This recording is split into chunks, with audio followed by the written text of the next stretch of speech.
Special report में आज हम बात करेंगे, चर्चा करेंगे लोकसभा चुनाव के अंतिम चरण के रण को लेकर।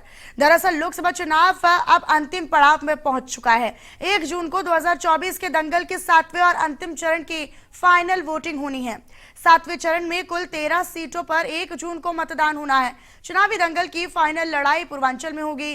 वाराणसी भी इसी चरण में है, जहां से पीएम मोदी चुनावी मैदान में ताल ठोकते नजर आ रहे हैं। अंतिम दौर के दंगल के लिए सियासी दलों ने पूरी ताकत झोंक दी है, लेकिन पूर्वांचल की लड़ाई में जाति निर्णायक भूमिका में रहती है।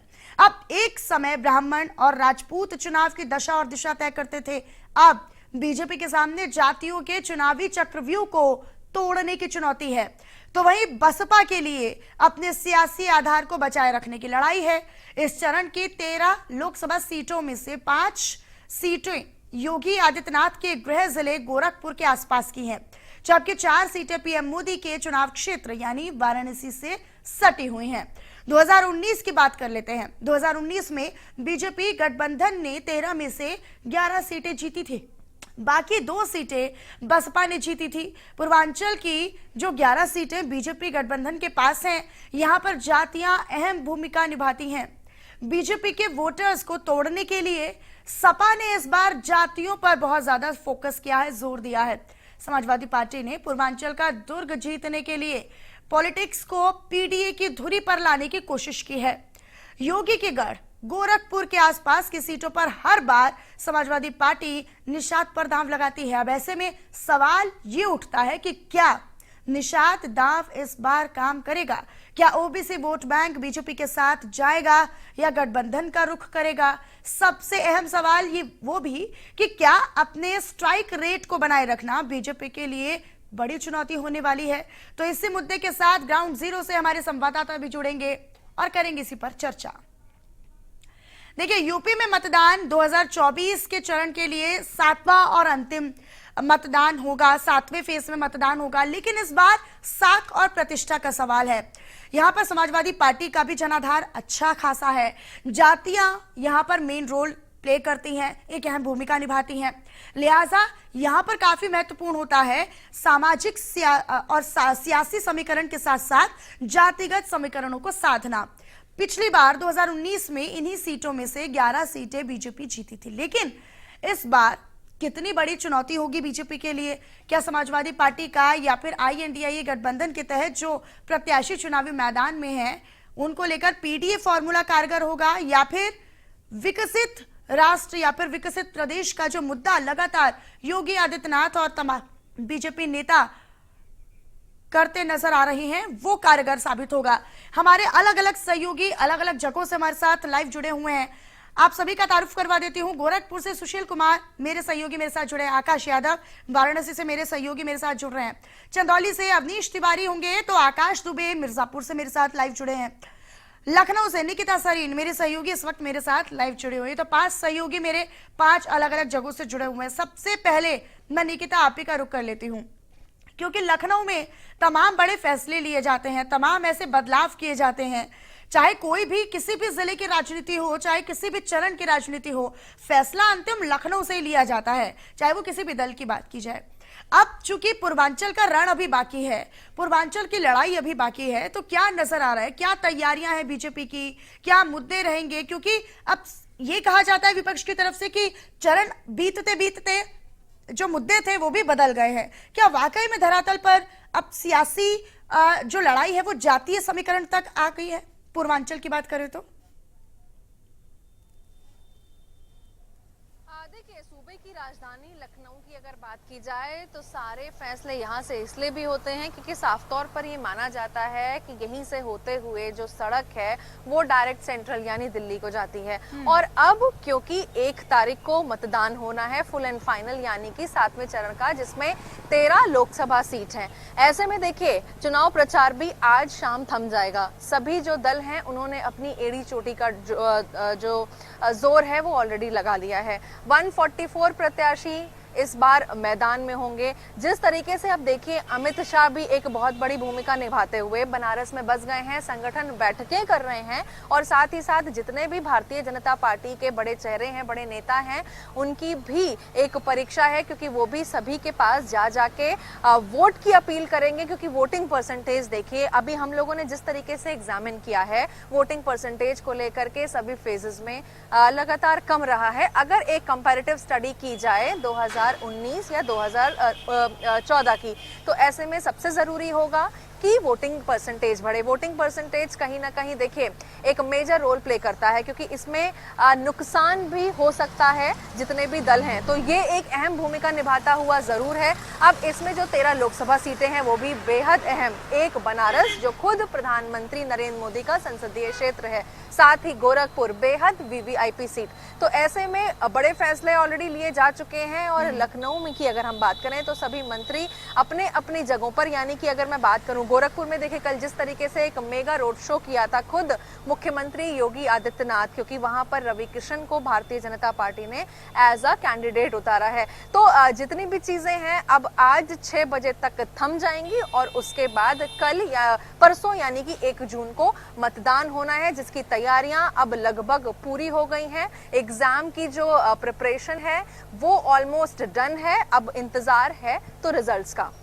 निकिता, लेकिन देखिए ये काफी महत्वपूर्ण हो जाता है क्योंकि अभी तो हम ये नहीं कह सकते कि आने वाले समय में जो नतीजे हैं वो क्या होंगे। आप बने रहिएगा निकिता, मैं रुक करूंगी आपका।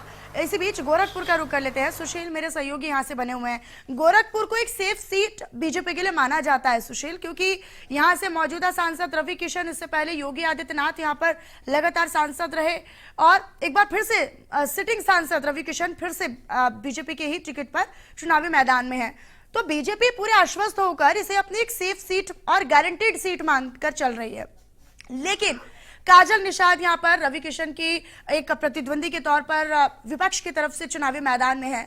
लिहाजा अभिनेता वर्सेस अभिनेत्री की लड़ाई तो होगी, लोकप्रियता की लड़ाई तो होगी, लेकिन साथ ही साथ निषाद वोट बैंक को साधने की जो विपक्ष की कोशिश है वो कहीं ना कहीं मुश्किल खड़ी कर सकती है बीजेपी के लिए।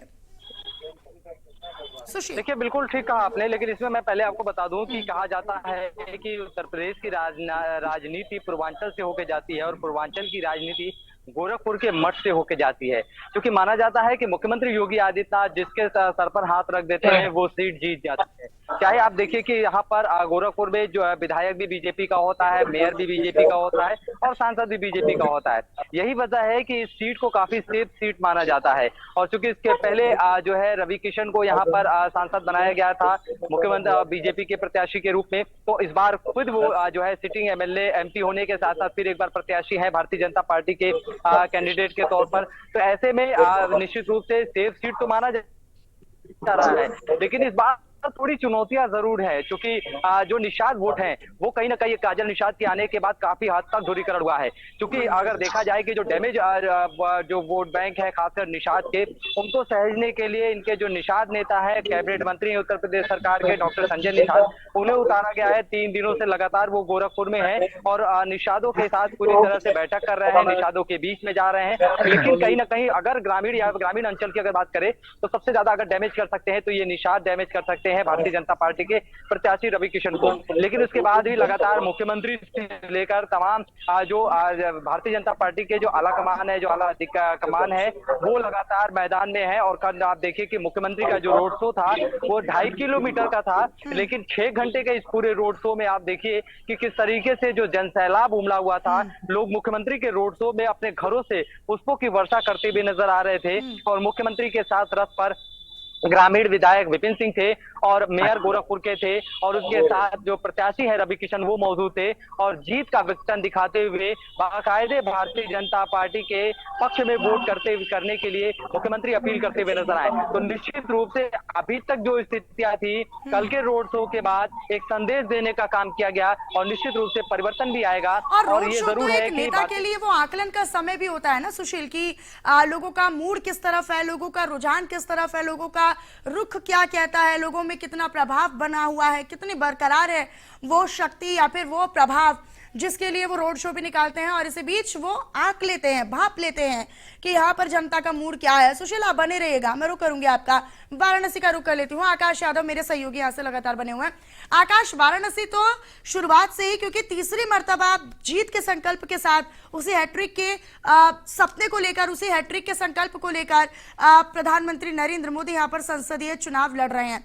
लेकिन वाराणसी की बात करते हैं तो पिछले चुनाव में 2019 में जिस बड़े अंतर के साथ प्रधानमंत्री यहां से जीते थे, उतने उस शोर में, उस जीत के शोर में ये तथ्य दब गए थे कि यहां पर एक बड़ी चुनौती पूर्वांचल में बीजेपी के लिए थी। वो ये कि कुछ ऐसी सीटें थी, चाहे हम बलिया की बात कर ले, मछली शहर की बात कर ले, चंदौली की बात करें, वो सीटें थी जहां पर एक बहुत ही कम मार्जिन और बहुत ही कम अंतर के साथ बीजेपी जीत पाई थी। इस बार क्या चुनौती है? देखिए, इस बार चुनौती नहीं, इस बार टक्कर है। क्योंकि देखिए, इसके पहले 2014 की बात कर ले, 2019 की बात कर ले, तो जो 2019 में जब चुनाव हुआ था, लोकसभा चुनाव, तो उस समय बसपा और सपा एक साथ लड़ी थी। और 2014 में चुनाव जब हुआ था, उसमें मोदी, पीएम मोदी नए थे और प्रधानमंत्री भी नहीं बने थे, उस समय गुजरात के मुख्यमंत्री थे। तो उस समय जो लड़ाई थी वो अरविंद केजरीवाल से थी, क्योंकि कांटे के टक्कर था। लेकिन 2024 में जब लोकसभा चुनाव हुए, तीसरी बार पीएम मोदी को बनारस उतारा गया, तो बनारस में विकास देखकर इस बार 10 लाख के आंकड़े को छूने की बात कही जा रही है। खुद केंद्रीय गृह मंत्री अमित शाह खुद बनारस में, उसके साथ ही कई मंत्री बनारस में डेरा डाल चुके हैं। आज शाम प्रचार प्रसार थम जाएगा तो वो लोग भी यहाँ से निकल जाएंगे। लेकिन जो प्रक्रिया है, जो वोटरों को संपर्क की बात है, या फिर जो बूथ लेवल की जो बैठक है, वो खुद केंद्रीय गृह मंत्री अमित शाह कर रहे हैं। लगातार जो अपने कार्यकर्ता है उनको जोश भर रहे हैं। देखिए, इस बार जो चुनाव है, 13 सीटों पे आखिरी चुनाव बचा है, और ये चुनाव बनारस सहित पूर्वांचल के सीटों को समीकरण को साधना है। और पूर्वांचल की सीट समझ सकती है कि वहां पे जाति का काफी मायने रखता है। शायद इसीलिए जो बनारस में जो राहुल गांधी और अखिलेश यादव का संयुक्त जनसभा था, उसमें किसानों को लेकर साधते खुद राहुल गांधी और अखिलेश यादव देंगे। क्योंकि देखिए, पूर्वांचल में जो सीट है, वो किसानों की जो वोट बैंक है, वो बड़े निर्णायक माने जाते हैं। और जो पूर्वांचल जीत लिया, वो यूपी जीत लिया, क्योंकि देश को 5 प्रधानमंत्री खुद पूर्वांचल ने ही दिया है। शायद इसीलिए पूर्वांचल में पूरी ताकत झोंकी जा रही है। देखिए, बनारस से सट्टा जिला चंदौली है, चंदौली की जो स्थिति है वो काफी खराब है, काफी निगेटिविटी जा रही है भारतीय जनता पार्टी के पास, तो इसलिए पूरी ताकत चंदौली भी झोंका जा रहा है। उसके साथ हॉट सीट मिर्जापुर बना हुआ, गोरखपुर हमारे साथ खुद बता रहा था। तो जो और ना केवल वाराणसी, बल्कि अगर वाराणसी को बड़े ही सेफ जोन में लेकर बीजेपी चल रही है या फिर यहाँ पर आश्वस्त है, तो उसका प्रभाव ना केवल वाराणसी तक सीमित होगा आकाश, इसका असर जो है वाराणसी से सटे हुए और इलाकों में भी होगा। ठीक है, आपका रुख करूंगी मैं, बने रहिएगा। चंदौली का रुख कर लेती हूँ। अवनीश तिवारी मेरे सहयोगी यहाँ से लगातार कनेक्ट है मेरे साथ। अवनीश, चंदौली में पिछली बार 2019 के नतीजों की अगर हम बात करें तो यहाँ पर बहुत ही कम मार्जिन के साथ बीजेपी की जीत हो पाई थी। इस बार कितनी बड़ी चुनौती है, क्योंकि बसपा हो या समाजवादी पार्टी हो, तमाम विपक्षी दलों ने बड़े ही सोच समझकर एक एक उम्मीदवारों का फैसला किया, चुनावों में उतारा है, और ऐसे में सियासी समीकरणों को साधने के लिए जातिगत पर फोकस किया गया है, क्योंकि पूर्वांचल में जातीय समीकरण अब भी उतने ही प्रभावशाली रहे हैं। भले ही मुद्दों की बात होती हो, भले ही विकास की बात होती हो, लेकिन कहीं ना कहीं बहुत सारे एक तबका ऐसा है जो केवल और केवल जातिगत आधार पर मतदान करता है। जी, डेफिनेटली जाति का समीकरण होता ही है अगर चंदौली या पूर्वांचल की सीटों की बात करें। बट इस बार थोड़ा सा आसान तो है बीजेपी के लिए, लेकिन वैसे ही एंटी इनकम्बेंसी की बात है। बहुत सारे लोगों की जो इस समय के सांसद से वो जो लगातार आप देखते हैं, लगातार 10 साल से किसी फेस को देखते हैं, तो होता है कभी कभी की उन चेंजेस की लोग बात करते हैं। बट इस बार थोड़ा आसान इसलिए भी कह सकते हैं बीजेपी के लिए कि पिछली बार सपा और बसपा दोनों मिलकर चुनाव लड़े थे, और दोनों का बेस कैडर का वोट है, और बेस कैडर के वोट की अगर बात करें तो जल्दी चेंज नहीं होता है। मतलब जाति विशेष का जो वोट है वो कहीं जाता नहीं है। लेकिन इस बार ऐसा नहीं होते हुए दिख रहा है, क्योंकि बसपा अलग चुनाव लड़ रही है, सपा अलग चुनाव लड़ रही है। इसका माइलेज जो है वो यहाँ बीजेपी को मिल सकता है। और तो यानी आकाश, चंदौली में बसपा सपा का एक साथ चुनाव ना लड़ना क्या दोनों के लिए मुश्किलें पैदा कर सकता है, सपा के लिए भी और बसपा के लिए भी? जी डेफिनेटली मुश्किलें पैदा कर सकता है, बट बीजेपी ने कोशिश करी कि अदर देन जो बेस यादव वोटर्स हैं, ओबीसी वोटर्स हैं और दलित हैं, और दलित में भी और जो कैटेगरी के लोग हैं उनको अपने पाले में किया है। तो डेफिनेटली ये जो वोटर्स हैं वो मूव कर गए हैं अभी बीजेपी की तरफ। और दूसरी चीज मैं चंदौली की अगर बात करूँ स्पेशली, तो संजय चौहान जो यहाँ पे कैंडिडेट हुआ करते थे पिछले बार 2019 में, उनको भी भाजपा ने ठीक है। शामिल करवा लिया है अपने में। तो इससे चौहान वोटर्स मोबिलाइज हो जाएंगे। ठीक है, मैं आकाश का रुख कर लेती हूँ। मिर्जापुर से मेरे सहयोगी लगातार बने हुए हैं। आकाश, मिर्जापुर में क्या मुद्दे हैं, कितनी बड़ी चुनौती है तमाम विपक्षी दलों के लिए भी, साथ ही साथ बीजेपी के लिए भी? क्या 2019 की तरह यहाँ पर मुकाबला बनता नजर आ रहा है या फिर कुछ समीकरण बदलते हुए नजर आ रहे हैं? देखिए, बता दें कि मिर्जापुर हार्ट सीट है। यहाँ पे एनडीए और अपना दल की जो प्रत्याशी हैं अनुप्रिया पटेल हैं, वो केंद्रीय मंत्री हैं। पिछली बार भी वो केंद्रीय मंत्री बनाई गई थी। इस तीसरी बार वो जो हैट्रिक लगाने के मैदान में उतरी हैं। जो यहाँ के जातिगत समीकरण वो भी काफी मायने रखते हैं। अगर हम जातिगत समीकरण की बात करें तो पटेल जो है बहुत ज्यादा है और स्वजाति है अनुप्रिया पटेल, तो उनको उम्मीद है कि पटेल जो वोटर उनके साथ खड़े होंगे। अगर और अन्य दलों के प्रत्याशियों की बात करें तो भाजपा के जो है भदोही से जो सांसद रहे रमेश बिंद, वो उनको टिकट नहीं मिला। उसके बाद वो जो यहाँ पे सपा और इंडी गठबंधन के प्रत्याशी हैं, तो बिंद बाहुल्य क्षेत्रों से उनको उम्मीद है कि बिंद उनके साथ खड़े होंगे। और जो दूसरी जातियां हैं वो भी उनके साथ हैं।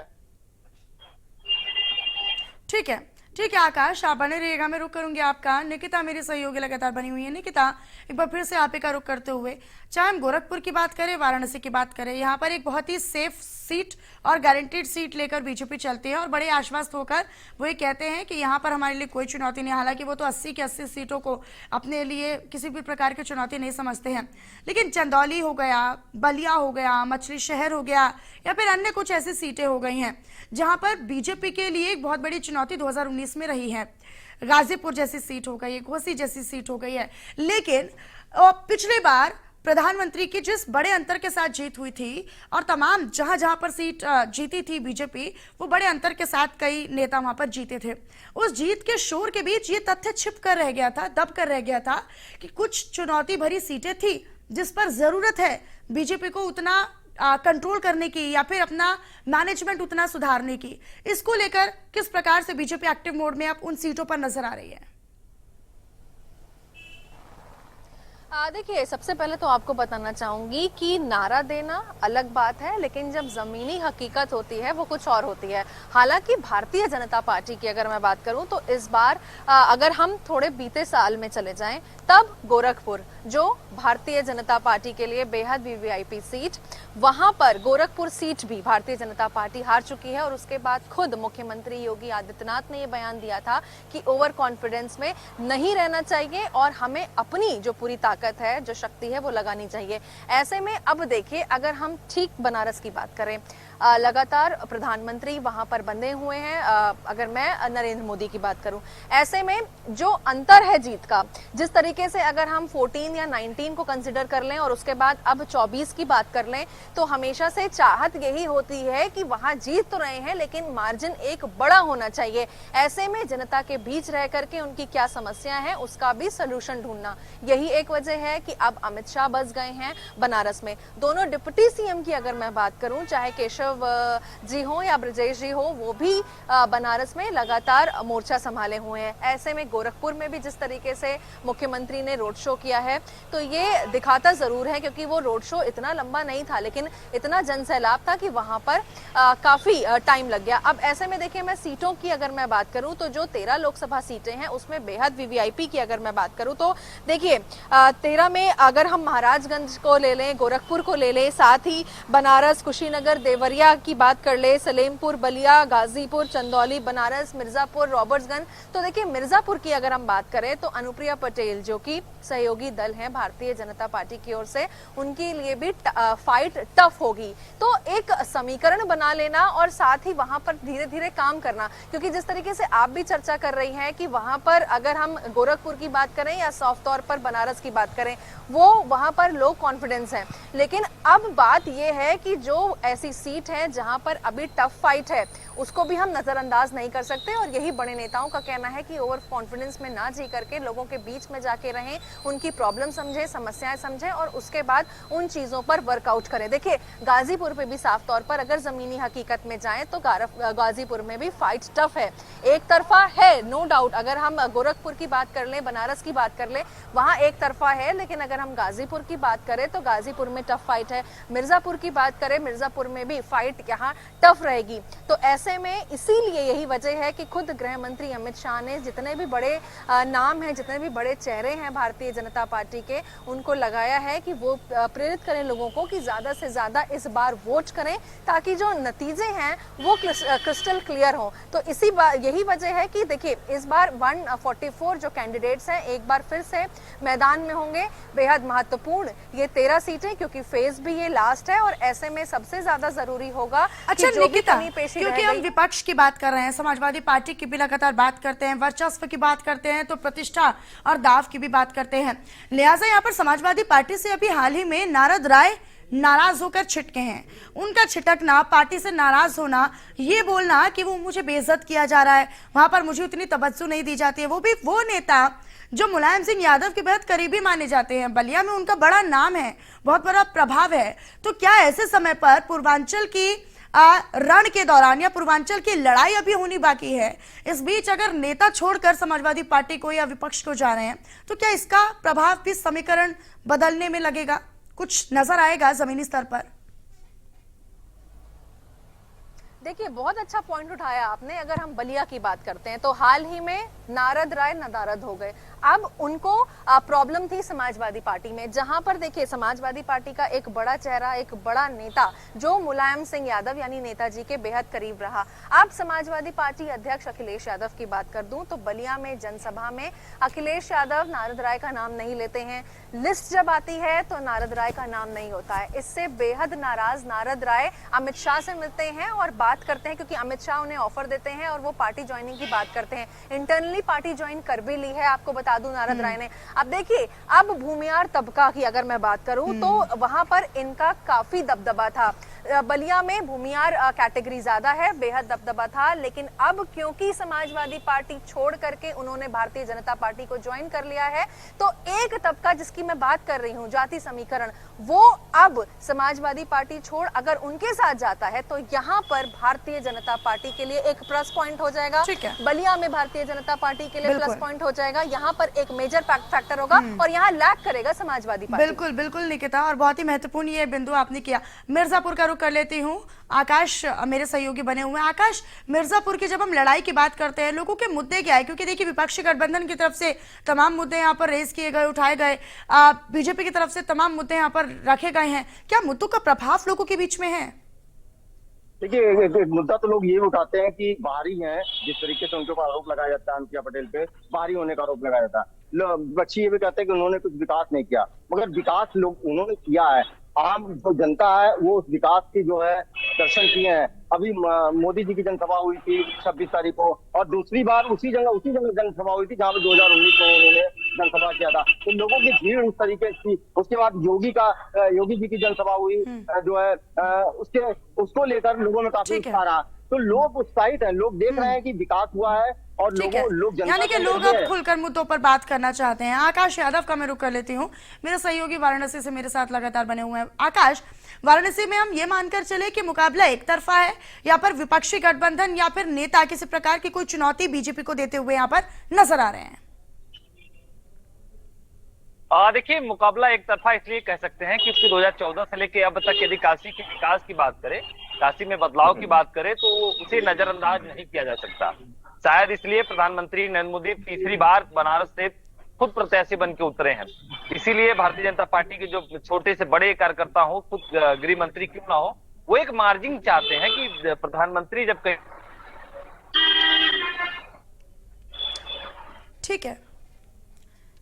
ठीक है आकाश, बहुत शुक्रिया आपका इस तमाम जानकारी को साझा करने के लिए। निकिता, आपका भी, आकाश दुबे आपका भी बहुत शुक्रिया, और तमाम हमारे सहयोगी अलग अलग जगहों से जुड़े जिन्होंने बारीकी से बताया कि धरातल पर, ग्राउंड जीरो पर किस प्रकार का माहौल है, क्या मुद्दे हैं, क्या टक्कर है, क्या लड़ाई है, किसकी प्रतिष्ठा दांव पर लगी है, किसको फायदा किसको नुकसान पहुंच सकता है। हालांकि 7th फेज की जब वोटिंग होगी उस दौरान क्या कुछ माहौल देखने को मिलेगा वो काफी महत्वपूर्ण और दिलचस्प होने जा रहा है। इसके साथ इस बुलेटिन में इतना ही। बाकी तमाम खबरों के लिए आप बने रहिए हमारे साथ। नमस्कार।